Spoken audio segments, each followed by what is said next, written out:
Hello, and welcome to today's EMET webinar. My name is Joseph Epstein, and I am EMET's Director of Legislative Affairs. It is my pleasure today to host Khalid Hassan Zakaria.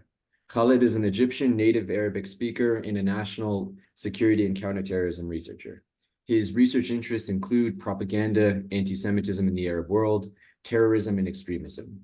He leads the Western Security Network, a non-for-profit established to promote Western national security interests and counter the threat of extremism, as well as authoritarian expansionist states.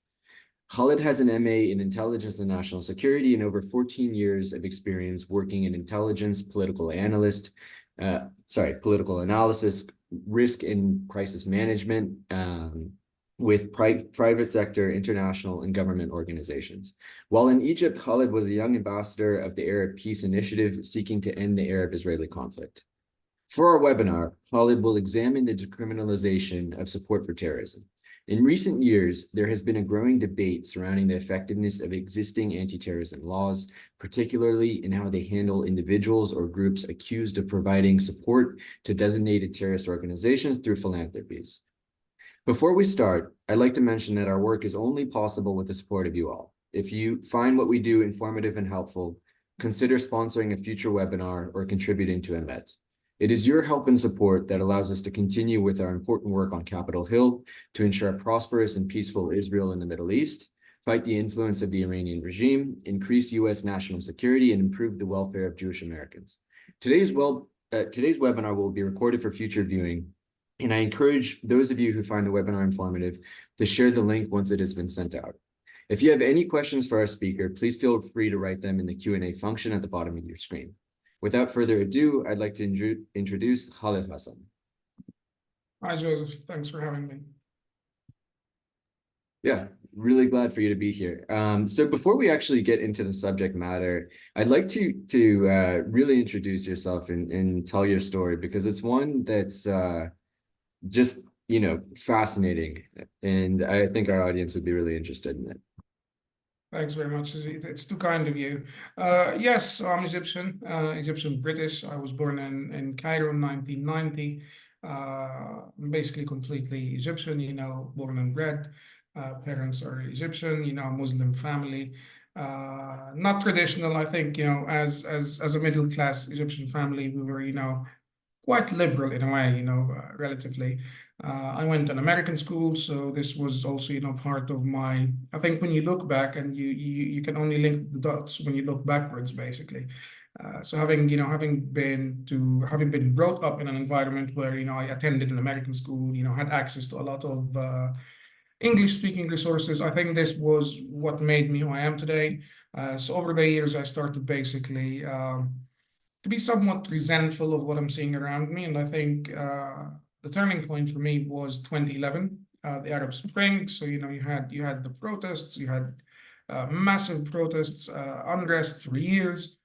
And within a couple of years, we had the Muslim Brotherhood taking over Egypt. So my political interest, my political career, basically, I studied business, actually. I studied business and economics. And also specialized in information technology. That was my undergrad. And then I did a bit of work with the UN, United Nations Volunteers Program, United Nations Development Program in Cairo. So I started to get more and more interested in public affairs generally. And obviously, as somebody who's very pro-America, somebody who's very interested in America, very interested in the region, I obviously, developed this huge interest in the Arab-Israeli conflict. And over the years, I found myself, working with two former ministers of foreign affairs in Egypt. So that was, I think something that also really helped me see how things happen in the background in the Middle East, which was absolutely huge for me when it comes to my understanding of why things happen the way they do happen. And also, I was a member of President Sisi's presidential campaign. Until I left Egypt in 2016, early 2016, beginning of 2016, and relocated to the UK. I was nominated by the US State Department, by the US ambassador actually in Cairo, to join the IVLP, which is the International Visitor Leadership Program. That's the US State Department. Essentially, it's a soft power program which invests in emerging leaders. I couldn't join because they nominated me just at the time when I was actually making the move to the UK. But I did work with, different organizations, including American diplomats and others across the region. And yeah, I think what was also really quite a turning point for me was my involvement in a movement. Not a movement, it was more of a program that was sponsored by the EU and different organizations to bring Egyptian, Jordanian, Palestinian, and Israeli youth together, basically, in Cyprus to have a week of engaging, just getting to speak with each other, getting to recognize each other in a way, that yes, you exist, I can, which was really fascinating because for many, I was the guy who put together the Egyptian side. So a few, Egyptian young men and women, and we went to Cyprus. And for me, this was huge because that was actually the first actual engagement with Israelis in person, and I think that was 2014, around 2014. And this was also quite massive for me because I think as somebody who has a Muslim name, I was never really a Muslim. I grew up in a very, like I said, a relatively liberal family. And I was very, very non-religious in every way you can imagine. So, I used to, have a girlfriend, drink, do whatever I wanted in a very westernized way, if you will. But that was my lifestyle. It's actually the lifestyle of many Egyptians. And over the years, I developed an interest in Judaism as well. So, that was really something huge for me because I always felt that I believe in God. I believe in a God, that this universe is not just accidentally developed. I think that I believe in God, and I believe in that nothing happens coincidentally, if you will. So I started to read about different religions, and I ended up converting to Judaism because this is just who I am in many ways, in every possible way, actually. And that's it. That's very long story short. Basically, it's difficult, to focus on different aspects because I suppose if you actually even if you focus on just 1 week in Cyprus, what I have seen, you could write books about this because in many ways, somebody who comes from an Egyptian society, somebody who is seen by Palestinians to be 100% by default pro-Palestinian just because of where I was born. And then to engage with them and realize that what they say in public is not what they say to me in private at all. So, they would say, yes, we want peace, blah, blah, blah, blah, blah, blah, blah, blah. And then I would find them coming to me in person actually saying, no, what are we doing here? We'll never have peace with the Jews. And that was for me really quite staggering, to be honest. After I went back to Egypt, I did quite a bit of work, meeting with diplomats, the most senior diplomats, by the way. I was meeting with the most senior diplomats in Cairo, whether it was the Arab League, the EU, different Egyptian diplomats to promote the Arab Peace Initiative. So I believed in the Arab Peace Initiative. I'm not sure how many people, who are attending now follow me on Twitter, but a lot of, I always get this accusation that I don't really care about Palestinians because I'm saying that there just cannot be a Palestinian state right now. It shouldn't be. It shouldn't exist. But that's not because I don't believe in Palestinians. That's not because I don't care about them. It's because through my experience, I have seen what a Palestinian state actually means. It essentially meant one thing, a milestone towards the destruction of the state of Israel. And that's what Palestinians said to me. So it would be very dishonest. It would be very, I think, immoral to suggest otherwise. And that's why over the years, I came from a position of somebody who believed that, well, Egypt and Israel had peace because Israel gave land in return for peace, land for peace concept. So get out of Sinai, have peace with the Egyptians, have peace with the Jordanians. So why can't we do the same with Palestinians? This was my conviction, So if we give, if we give half of Jerusalem, if we give, Judea and Samaria, if we give this, if we give that, then maybe that will be peace. But then you realize in actual experience, I think this is a naive view basically that I had, like many others, many others still have this view now because, especially in the West, because they believe, that this is the two-state solution is what will get you towards, sustainable peace in the Middle East. But if you've actually engaged with Palestinians, and you will see this, President Mubarak, President Sadat, Bill Clinton, they've all publicly said, I gave the Palestinians what they wanted. I gave them, the land. I gave them, I think Bill Clinton said he gave them almost 97% of the land they wanted in Judea and Samaria, and they still refused. So I think anyone who actually engages in this conflict on, in depth will really understand that it's just not possible. You're not going to get there. You can fantasize about two-state solution, but you're not going to get there.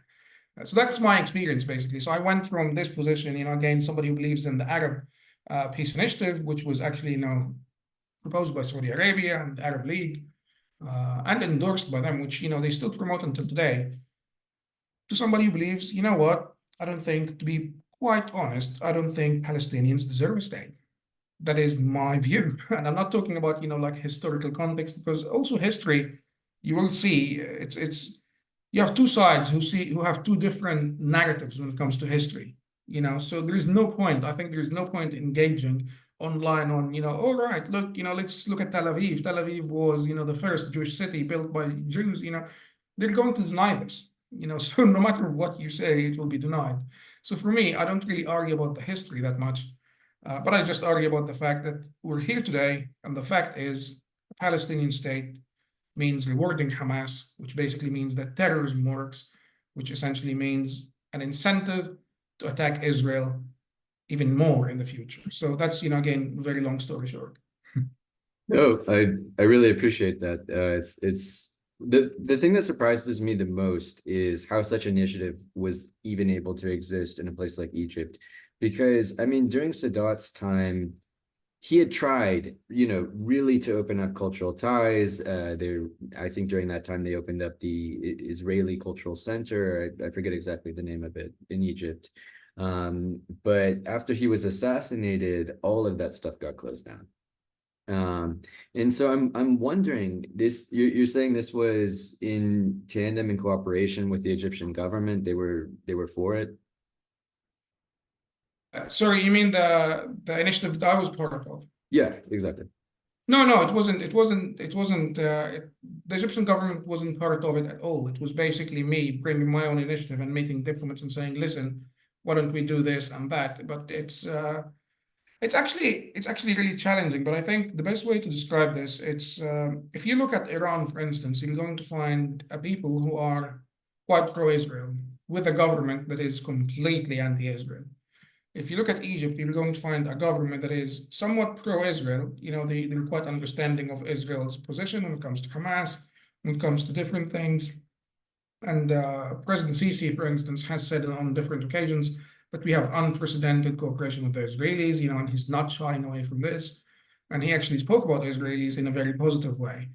But the people socially and culturally are inherently anti-Semitic, which means that anyone who actually calls for peace, anyone who says, I remember once after this trip, when I came back to Egypt and I was invited to just attend one of the political, gatherings for young men and women in Egypt. Because again, these were, the years when we had a lot of political instability, after the Muslim Brotherhood and all this. And somebody was saying it's that everything that was happening, all the instability, is basically a conspiracy. This is, Zionism, this is, all that nonsense. And I remember saying, hold on a moment, I met Israelis. And before I finished the sentence, before saying I met Israelis, and that's not the case. Nobody wants to do Egypt harm. That was what I was about to say. Before I finished my sentence, I was called a traitor, and I was booed, essentially. It was a huge gathering. And I had to leave because they said they don't want to listen to a traitor. So that's the problem you have. It is systematically, culturally, and socially anti-Semitic to that extent that, anyone who calls for peace should be really scared for their lives. That's what you see. Yeah, the situation in Egypt is really unfortunate. Unfortunately, that peace has never actually been warm, despite what I believe was intentions for it to be by the then leader, Anwar Sadat. But anyway, let's get to the subject of the decriminalization of support for terrorism. Can you tell us in general, what that trend is and what it's looking like in Western countries? So I think this is actually, to be honest, very grim. I'm not gonna lie. It's really what keeps me up at night, because what you see.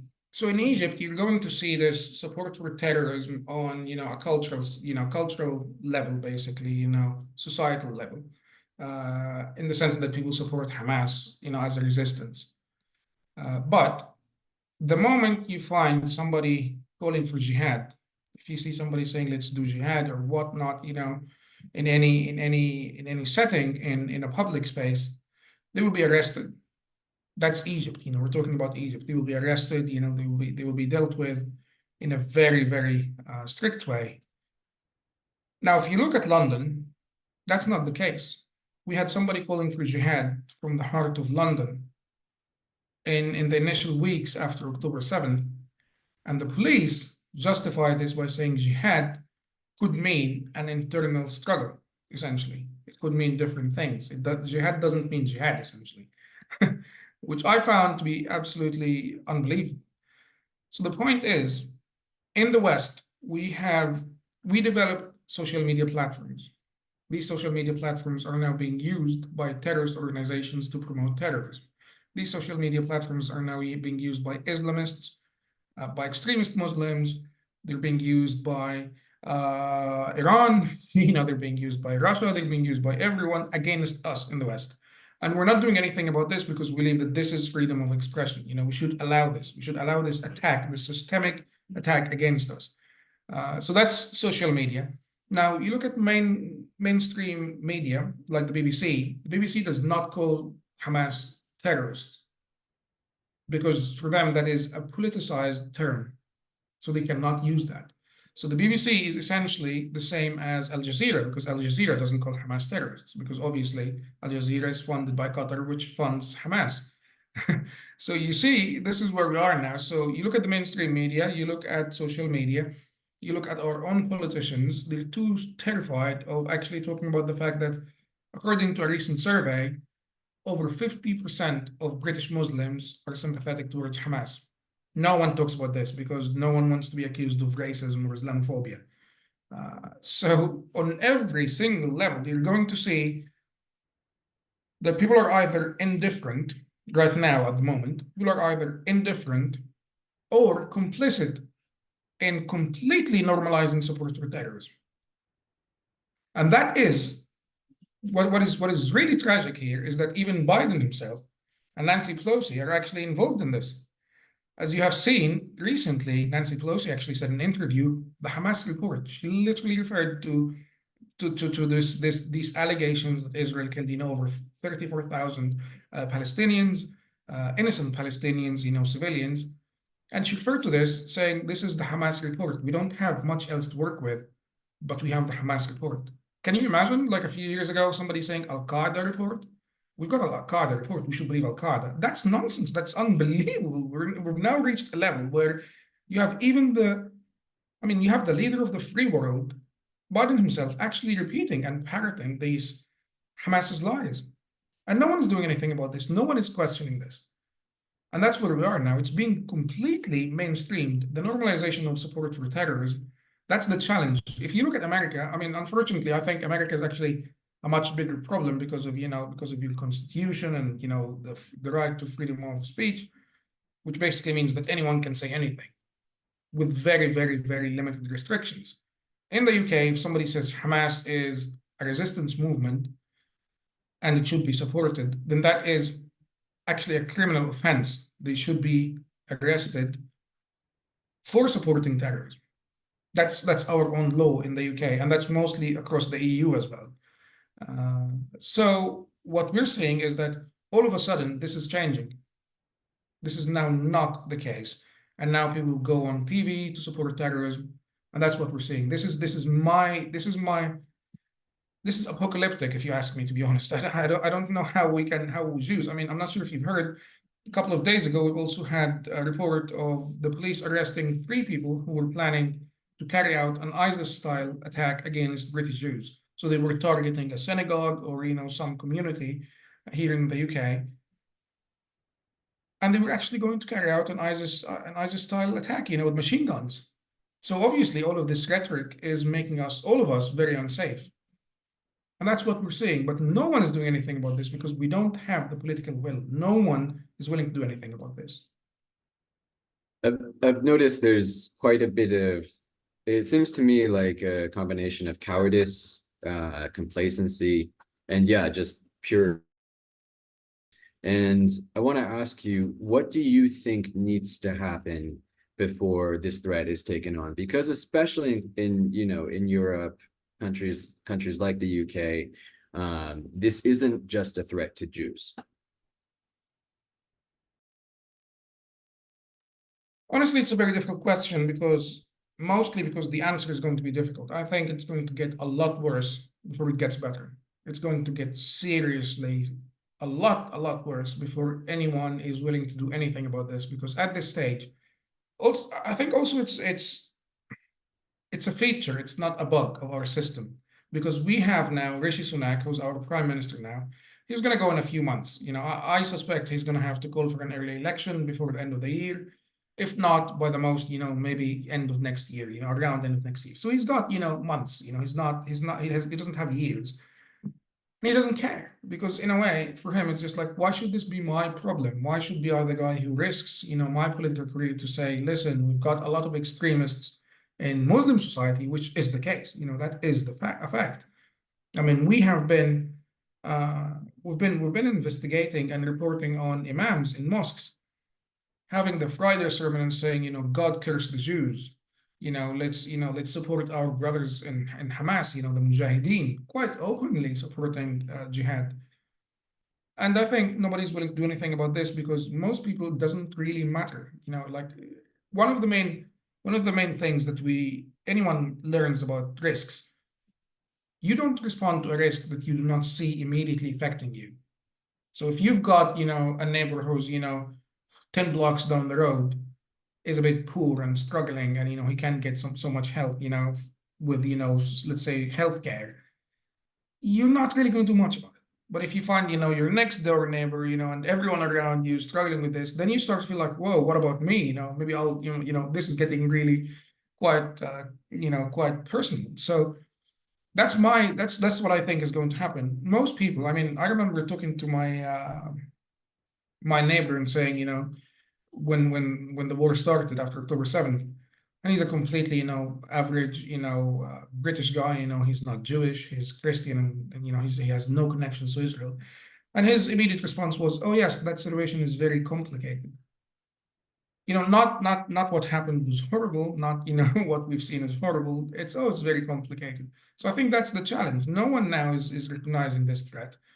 And the reason I'm also not very optimistic, to be honest, is because we have people who have been talking about this for 10 years. We have people who have been talking about this for 20 years saying, listen, extremism is really a growing threat across Europe, across the UK, especially within the Muslim community. I'm not going to lie to you. That is a fact because even according to MI5, which is our own internal secret service agency, they recognize that Islamist terrorism is the principal threat. That's the main threat affecting the UK right now. So we have to recognize this. Why is that the case? Because we have a lot of extremists in Muslim communities.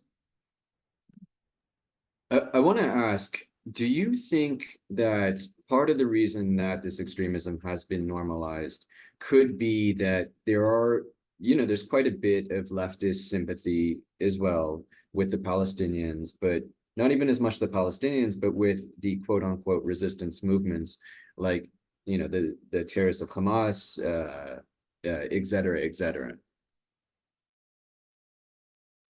I think the main challenge, and I was actually talking to someone who's very close to me a while ago, and the problem is because Israel now has tanks, Israel has Merkavas, Israel has the Iron Dome, Israel has, the most sophisticated air force in the region. We know this, this is a fact, we know this and we're proud of this. But because of this, Israel is seen as this, occupying force, the oppressor.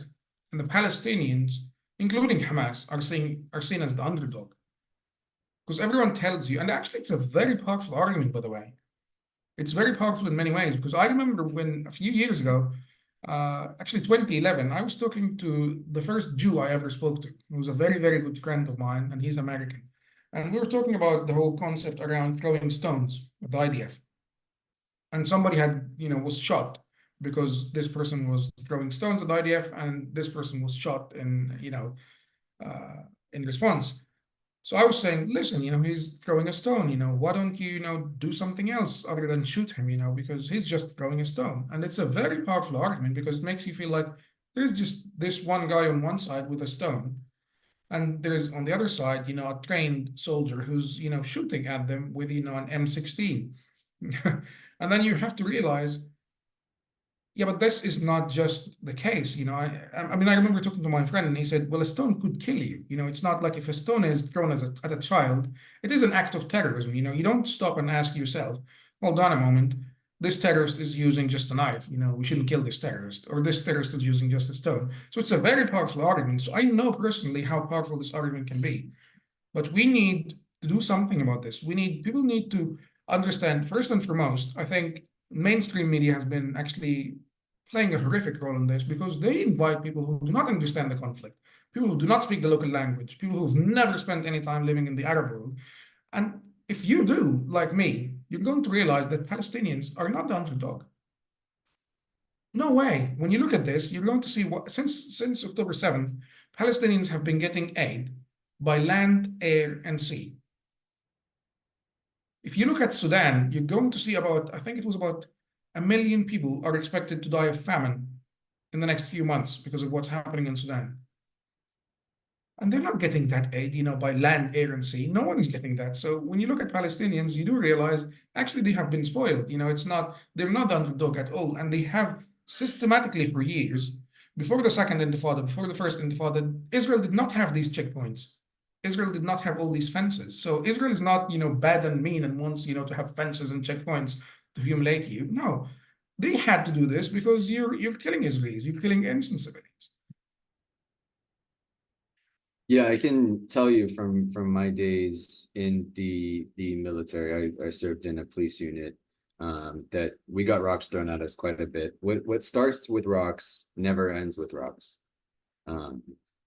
It then leads to Molotov cocktails, fireworks being shot at you.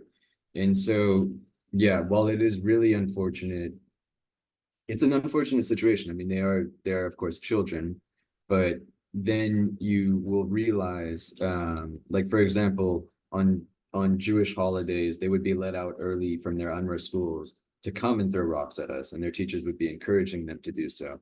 So the real criminal obviously is the teacher in that situation, but at the same time, when you're dealing with an immediate threat, you have to tackle it.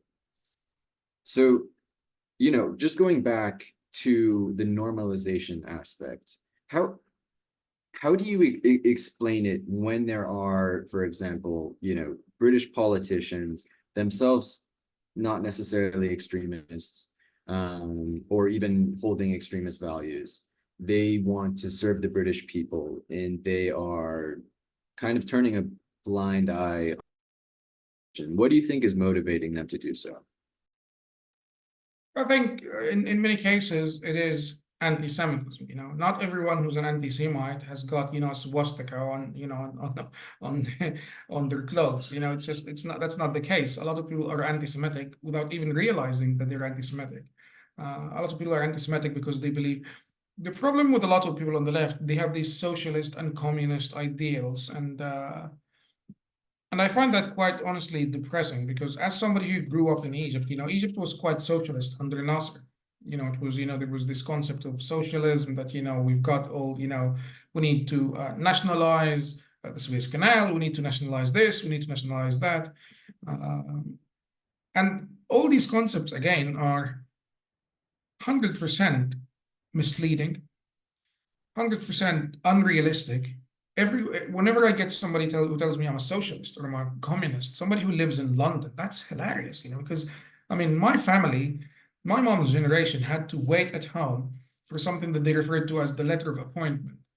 So my mom's generation was basically you would graduate and then you would find that you are just at home, sat at home, waiting for that letter of appointment, which tells you, hello, you have been appointed at this place. You need to report to this person on this day and start your job there. And that's basically it. And that's, that was part of that socialist landscape. So when you see a lot of those people, I think quite honestly, number one, they need to stop talking about this conflict. They need to be told that you are not in a position to talk about this conflict. You've never spent any time in the Middle East. You've never actually engaged with Middle Easterns, in a way that is sufficient for you to actually develop your own opinions, to develop, an educated opinion. You don't understand this conflict. You don't talk about the conflict. They don't talk about Syria as much as they talk about Israel. They don't talk about Sudan as much as they talk about Israel. They don't talk about Libya as much as they talk about Israel. So you need to stop this. You need to, if you're going to talk about Israel obsessively like you do, you need to ask yourself why. If you're talking about justice and injustice, well, what's happening in Libya? What's happening in Yemen? Is that completely fine? Why does this go completely under the radar? But also just to respond to something else that you said, the whole idea about throwing stones, you also need to ask yourself, would an Egyptian policeman accept having stones thrown at them? If you're going to look at Israel, you need to understand, if somebody throws a stone at an Egyptian policeman, this could be the end of their life because they're going to be treated, number one, they're going to be arrested, potentially beaten up. And that's most likely. And then they're going to have a criminal record, which will mean that they will probably never for their entire life get a decent job. And this criminal record as well will affect their son or daughter, because their son or daughter, if they have a son, at some point, or daughter, or whatever, and they want to apply for the military or apply for the police, this would show on their record that their dad has also had, a criminal record for attacking a policeman. So it's not only them, it's you've got at least 2 or 3 generations who will be affected by this. So when you ask of Israel, like, they're just throwing stones at you. Well, who would accept that? Would the British police accept this? Would the German police accept this? Would the French police accept this? So we have to ask these questions. But I think what we need to do when it comes to our politicians, we need to hold them accountable. I don't really see what we're trying to do right now is we must increase our influence. This is the only way that I see would actually, that would stand between us and essentially seeing Britain turn into an Egypt, because we have to have influence in the sense that we have to reach out to those politicians. We have to make sure that they get the educational material they need. We have to make sure that they actually experience what we're experiencing, see what we're seeing. We have a lot of, tours in Israel. We have a lot of, different delegations visiting so that they can actually see what's happening. And then we can, hope that they will make the right decisions. And I think so far this has been somewhat successful, not as successful as I'd like it to be, but somewhat successful, because even the conservative government, and by the way, so I'll mention one example. So you guys have in America, an American Palestinian guy, a comedian. His name is Amir Zahar. I'm not sure if you know him. His name is Amir Zahar. So I spoke to him on Twitter and I said, let's debate, because he's always been talking about, the Palestinians and blah, blah, blah. And he promotes a lot of falsehoods. So I said to him, listen, I'm Egyptian, let's debate. And finally, he said to me, I'm coming to London by the end of April. So let's arrange the debate around this time. I reported him to the authorities. I reported him to different organizations as well, because he shouldn't be allowed in the UK because he actually supports Layla Khaled, for instance, a terrorist who's involved in the kidnapping of civilians. He supports Hamas openly. He supports the Houthis. He supports Hezbollah, which are all proscribed organizations under British law. The problem is nothing was done about this. So he came to the UK, he came to London, he gave a speech in London, and he said that he's very grateful to the people who are defending his country's north, and that is Hezbollah essentially, attacking Israel's north, and to the people in Yemen who are defending his country's interests by attacking ships. So he came in the UK, violated our laws, and then went back to the US. So fortunately, because we have been engaging with the Home Office is basically our own, I don't know what's the equivalent in the US, but it's like our own interior ministry, it's a Ministry of Security, basically.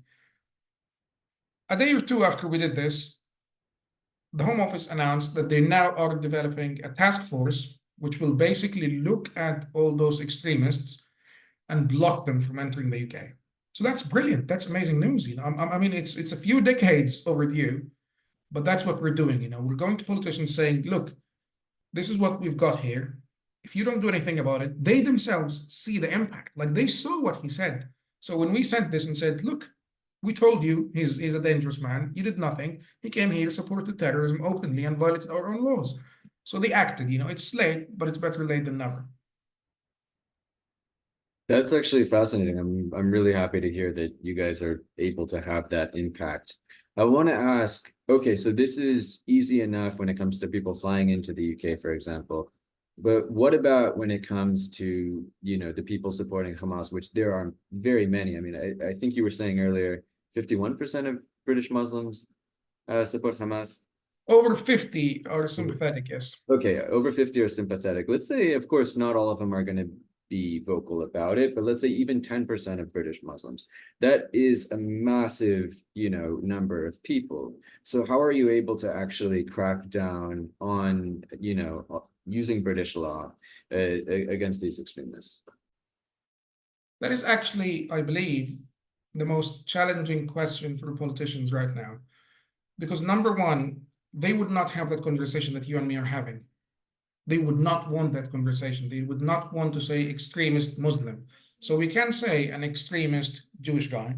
They say that about, settlers. They say that all the time. I mean, you have now David Cameron, our foreign secretary, saying they're going to sanction settlers. You have now Blinken saying we're going to sanction settlers because those are Jewish extremists, blah, blah, blah. They say that openly. They said that about Christians, like, oh, you're a maniac, extremist Christian. But they don't say that about Muslims because in many ways, I think, number one, they're scared of being called racist. Number two, they don't want to be personally attacked. They don't want, death threats. And that is a fact. But I think if you ask me, so if I was prime minister, what I would do is have a completely new citizenship law, which would basically say that anyone who comes from an immigrant background, so somebody like me, I come from an immigrant background, yes, I'm a British national, but I'm a national by naturalization. I wasn't born here. My parents are not British. So I think we need a law that basically says that if you do something that is basically harmful for our national security, that it's basically harmful for our social cohesion. So a lot of those people would say, for instance, vocally and very openly, that the US and the UK are morally bankrupt. I'm not sure if you heard of Bassem Youssef. I'm pretty sure you must have, the Egyptian guy. So Bassem is actually very funny because Bassem's mom taught at the university that I attended, my undergrad in Egypt. And on one occasion, Bassem was talking about Jon Stewart, and he had to justify his relationship and his friendship with him and said, "You're all attacking me for being friends with a Jewish guy," as in Egyptians were attacking him for being friends with a Jewish guy. And he tried to justify this friendship.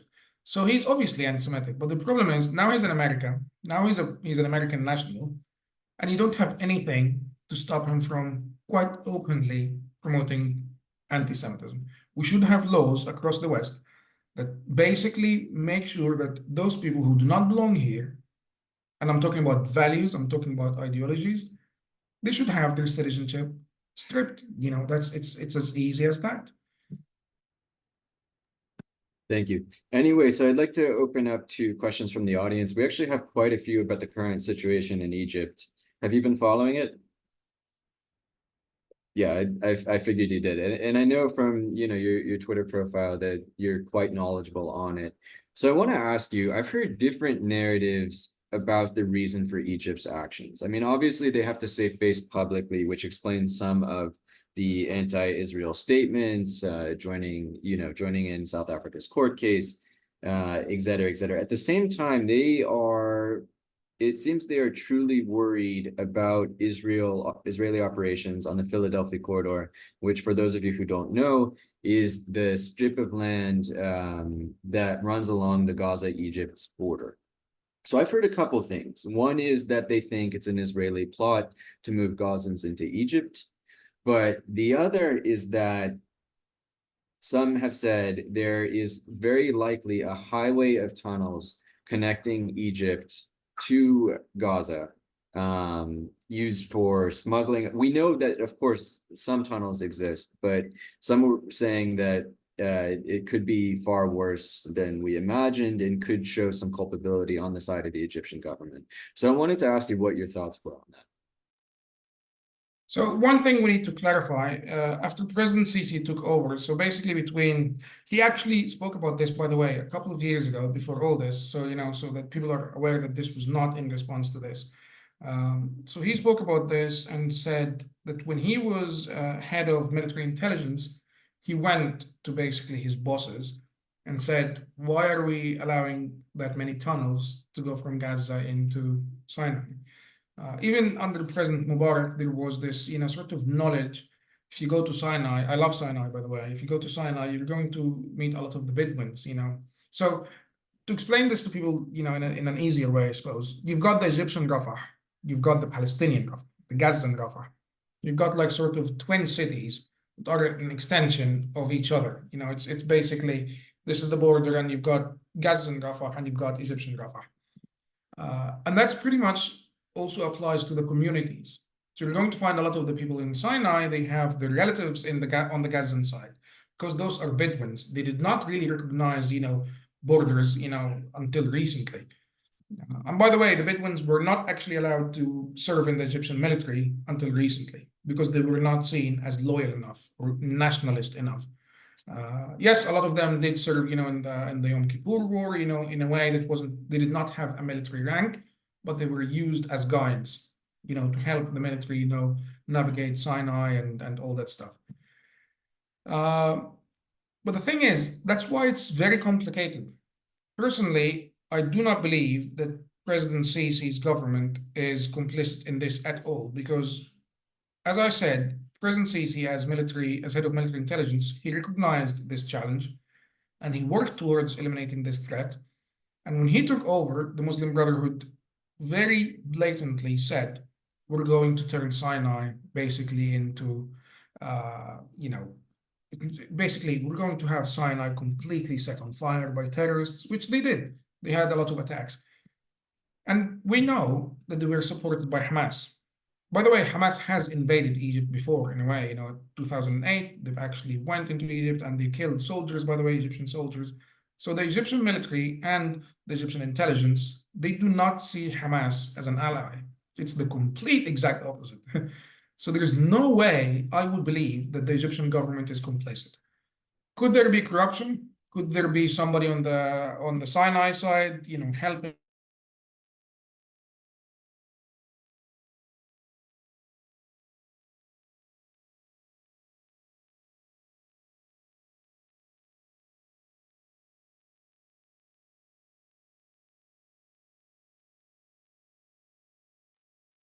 Hi, everyone. I'm not sure if the freeze is on my side or Khalid's, but we'll just give it a minute or so to see if we get back.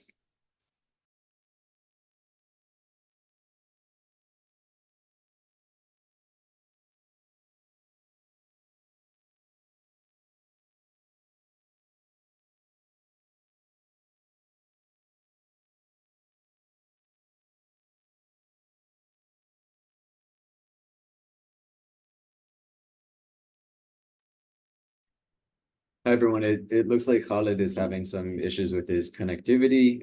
We'll give the webinar a few more minutes to see if he's able to log back on.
Hey, Khaled.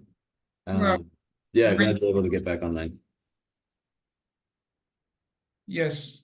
Sorry, should I go ahead? Can I continue now? Yes, please. Yes, yes. So the point is, the Egyptian military and the Egyptian government cannot be complicit in this. They're not allowing the building of tunnels. They're not sort of looking away. And also, I want to mention something else. Um, so after President Sisi took over, he created this buffer zone between the border with Gaza and Egypt. So this buffer zone was basically very controversial because the military went there and said to everyone who's got homes, we're going to have to remove your homes because we had quite a few tunnels that went from Gaza into someone's home. So, this would be someone's home, and you don't see this at all. And obviously, when it's dark, this would be used by terrorists. So they would go into someone's home completely undetected because you cannot police homes. You can police, yes, public spaces, but not actually somebody's home. So the military had to evacuate an area of around 4 to 6 kilometers, which is huge, by the way, for a buffer zone. That is huge to make sure that there are no tunnels.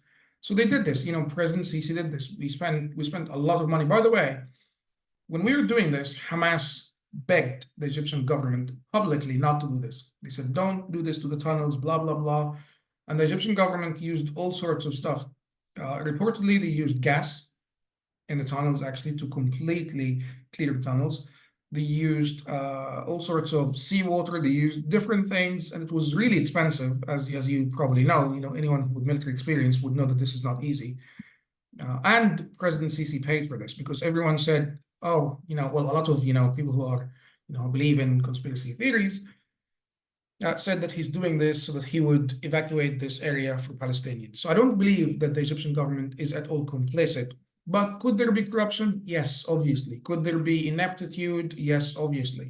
Could there be somebody who's, some Bedouin tribe that is, very sympathetic to the Palestinians or has business ties to Hamas? Yeah, that could happen.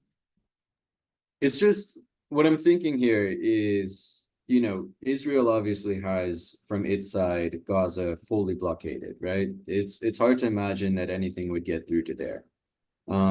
However, since that operation that Egypt undertook, there has been, quite a bit of weapons smuggled in, as well as fighters coming out to train in Iran, for example, and then coming back in. So it's hard to imagine that there would be any other place that they could actually, get in from besides tunnels leading into Egypt. And so I'm wondering, I mean, it's of course these types of operations could be very difficult, but I'm wondering if there is any chance that you think at least Egypt could somehow, I mean, maybe not on its own, by its own will, but say, Qatar had been pressuring Egypt, maybe paying money, something like that could end up leading to Egypt turning a blind eye on some tunnels.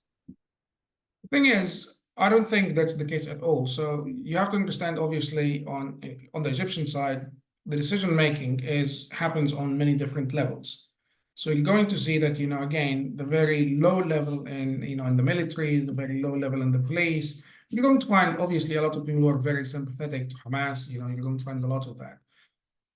And you're going to find on the senior level that most Egyptian government officials are not. They're very, very against Hamas. They're very, very against Palestinians generally, to be honest. I'm not going to lie to you because they've had enough of Palestinians exploiting Egypt in many ways and, basically being the troublemakers of the region. But could there be, again, somebody getting a bribe from a low level? Maybe. I don't think Qatar is in a position to actually, bribe Egypt or pressure it in any way because relationships with Qatar is already as bad as it can be. It's not. There's not much that can be done anyway. So I don't think that this is the case.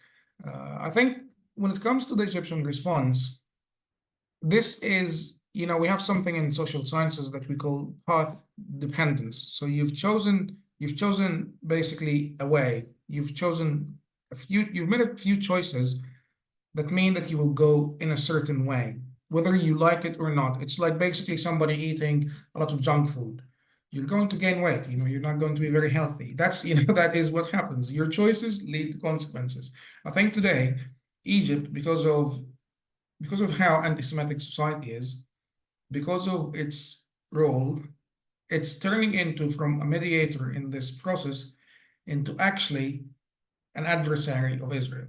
And also, we have to recognize one more thing when we talk about this, because it is very complicated. Has Israel violated the Camp David Accords by this Rafah operation? Yes, they have.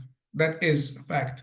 Because according to the peace treaty between Egyptians and Israelis, the Philadelphia corridor is not Israel's. It should be governed by the Palestinians, and this is basically, this is an agreement that was signed. But there's something else that needs to be said.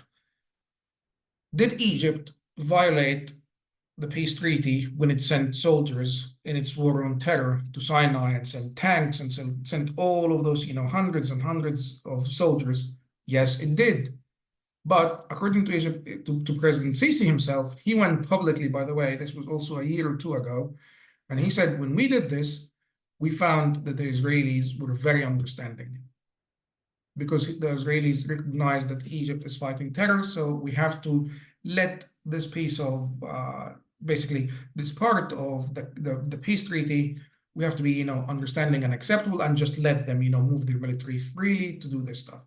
So I think you should be basically returning the favor. That's my view. But President Sisi cannot be doing this because if he does, he'll be seen as somebody who's essentially complicit in what's happening to Gazans, which, according to most Egyptians, is genocide, it's ethnic cleansing, it's, horrific atrocities. Do you think this is what explains, and we've had a lot of questions about this, the threat, at least, of downgrading relations with Israel, of pulling back the ambassador? I think that will happen, to be honest. I mean, I wrote about this a couple of days ago. I think that is inevitable. Egypt will have to do this. I think also if you get a lot of tunnels, if you discover a lot of tunnels, which, might happen again, because we said you cannot entirely rule this out. Also, I mean, by the way, Israel discovered a lot of tunnels that went from Gaza into Israel. So no one, regardless of how sophisticated your army is, you cannot entirely rule this out. That doesn't obviously mean that Israelis were being bribed by Hamas. It's just, sometimes things happen and you cannot detect it 100%. But I think it's going to get worse. Egypt will have to, because of domestic politics, because of all sorts of reasons, will have to potentially withdraw the ambassador. I think this is the next step, if you ask me. I think also partially the peace treaty is suspended, at least parts of it, because also the peace treaty means that Egypt should not prosecute Israel, in international courts. That is also part of the peace treaty, by the way. But now Egypt is being involved in the ICJ. So they're going, the South Africans to present evidence, blah, blah, blah. So that also means that the peace treaty is somehow suspended at the moment. I'm just curious because I mean, surely President Sisi sees that his major threat at home, and I know he does, is domestic extremism, is the radicalization of the Egyptian populace. It sort of seems like, at least from where I'm standing, that he is accepting it as a fact and not taking too many steps to really address it. I'm wondering, it seems more like he wants to just sort of keep it under the surface. But, with time, it's hard to imagine that there wouldn't be a repeat of a Mubarak situation where there's some sort of revolution or something like that. Is that... Do you agree with that statement? Do you think he's been doing something to address radicalization? He has been, yes. He has actually been doing quite a lot to address radicalization, by the way. So, for instance, he's the first ever Egyptian president to attend Christmas Mass. He's the first ever Egyptian president to publicly say that we are renovating Egyptian synagogues on the expense of the Egyptian government, by the way, which was, he was offered a lot of funding from the US, from different parties, and he decided, no, this is part of Egypt's heritage, so we are going to pay for it. So he is, to be honest, he's doing a lot more than anyone else, and I think a lot of people do not recognize this. He really, really is. He's challenging Al-Azhar. Al-Azhar is basically the Muslim Vatican in a way. It's the oldest religious authorities.